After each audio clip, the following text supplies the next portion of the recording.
Hey everyone, sorry this video was posted a bit late. It's been almost 2 weeks since I made an addition to the series after the Harley episode.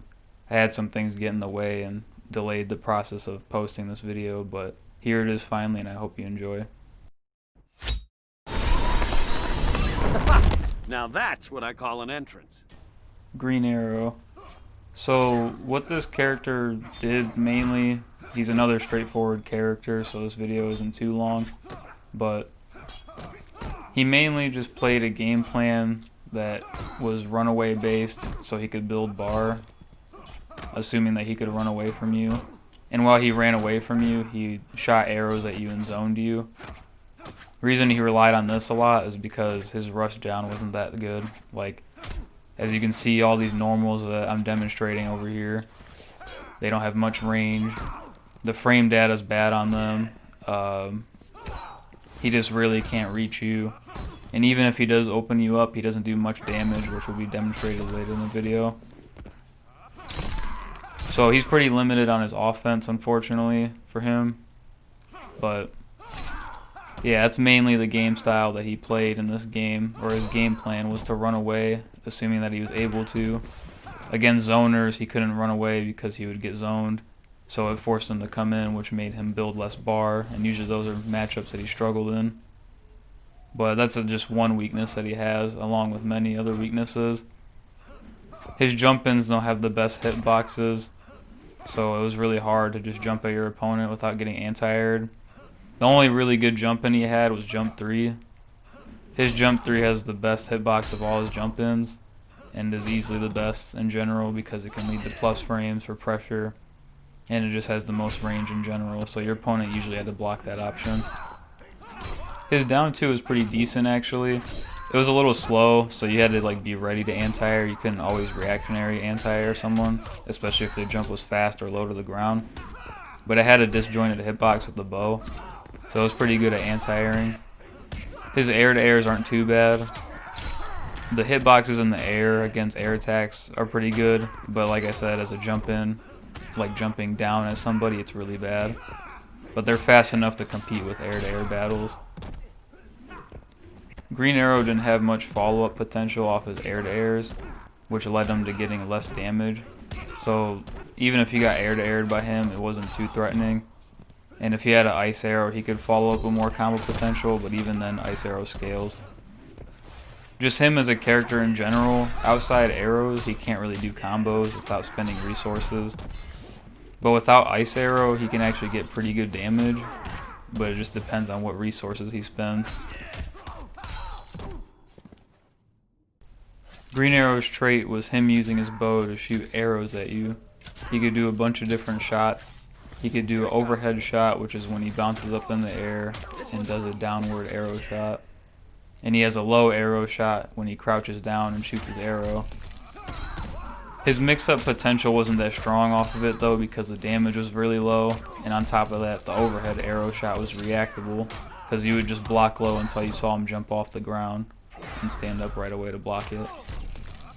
Ice Arrow is the most used arrow out of the 3 arrow elements by players. It led to more follow-ups and combo potential, but the thing is, it scaled damage pretty hard. So this is a reason why Green Arrow has low damage most of the time in his combos. Fire arrows are usually used to zone out your opponent, or seal out rounds since they were the most damaging arrows. They could also lead to corner combos from the low arrow for big damage. The fire arrow didn't really scale at all like the ice arrow did, and neither did the lightning arrow. You got 2 lightning arrows and they traveled the fastest, so it was the easiest arrow to open up your opponent if they were caught slipping on their blocking, since it traveled the fastest. So it was easy to zone them with lightning arrows since they traveled the fastest and you can catch dashes easier. So your opponent had to be more defensive against them. But ice arrow, you get 1 ice arrow, 2 lightning arrows, and 3 fire arrows. And this is the meter build that he can get from zoning with arrows or using Savage Blast to gain bar or run away from the opponent, assuming that this was possible in the matchup he was in.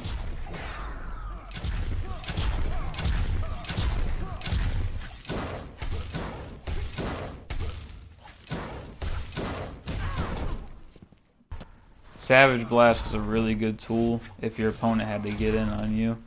It was pretty much just like a just do it tool. Like, why wouldn't you ever use it? You could use it after block strings, pokes, whatever, and if they blocked it, you were +5 on block with all that pushback and spacing. And Meter Burn Savage Blast was +15 on block. And on top of all this, you're building all this bar. The slide was his invincible wake up, and it was also plus on block, but I don't know how much block advantage it was. The frame data doesn't specify. The Hurricane Bow is really good for chip if you're like trying to seal out a round. These up arrow shots are really good for meter build and combos, but there isn't much else for using them. The meter burn isn't that useful either. He has a downward shot that he can do that's pretty swaggy, but landing all 4 arrows is usually impractical. He usually never used it.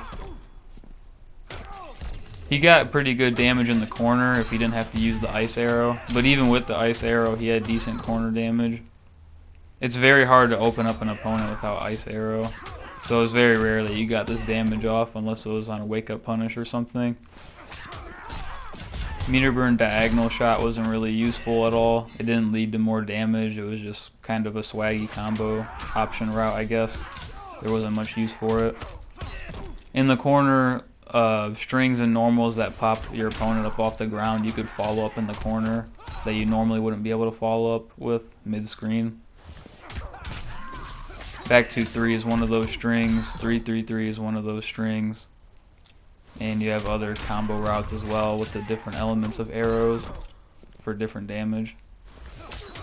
One thing you had to keep in mind as an arrow player, against female hitboxes you can't do some combos. This is the only one I can remember off the top of my head, but I can't name any other specific examples because me myself, I wasn't a huge green arrow player. But if you read a wake up or something and got a meter burn forward 3 off, that's the damage you could get usually. Interactables were pretty helpful for Green Arrow, but he was kind of limited on interactable bounces because his back 3 moves forward in a way that's kind of hard to time. He was a gadget character, so he could combo off some gadget interactables. And this is a super, but this super has a few things to talk about, unlike the supers in the previous videos. He has a launching super that leads to big damage, assuming that you land it.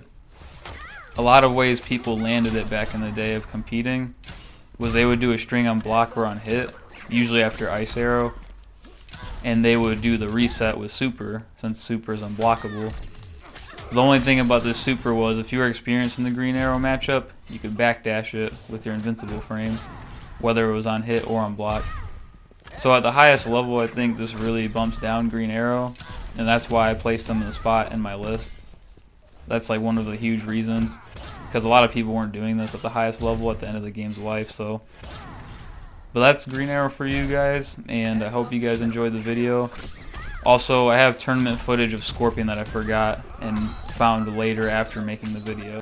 I hope you enjoyed this video, and now for some tournament footage. He wanted to roll in and command grab, because he had the 1 bar, he would have killed him. Oh, just outside the range. The awareness of the spacing. Oh, that's a reset. Nice. That's a reset. Nice timing.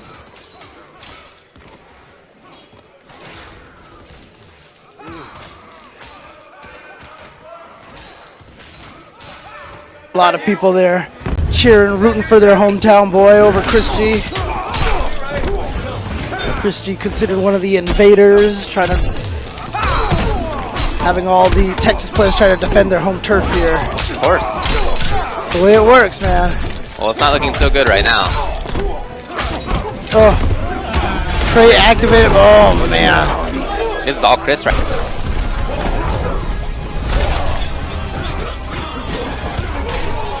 Oh my god. Scorpion is going deep. Alright. Oh, he did a forward 3 dash cancel into a low. 4%. He needs it. There it is. Get the fuck out of here, Scorpion players. Yep, that was game pretty much. I think they both still have Clash though. Yep. Let's see. Alright, Hellfire. Yep, exactly. Hellfire only. Wow! That's the most wow! That's and it. Chris G takes no the first clashing. game. No clashing. Time for the grand finale.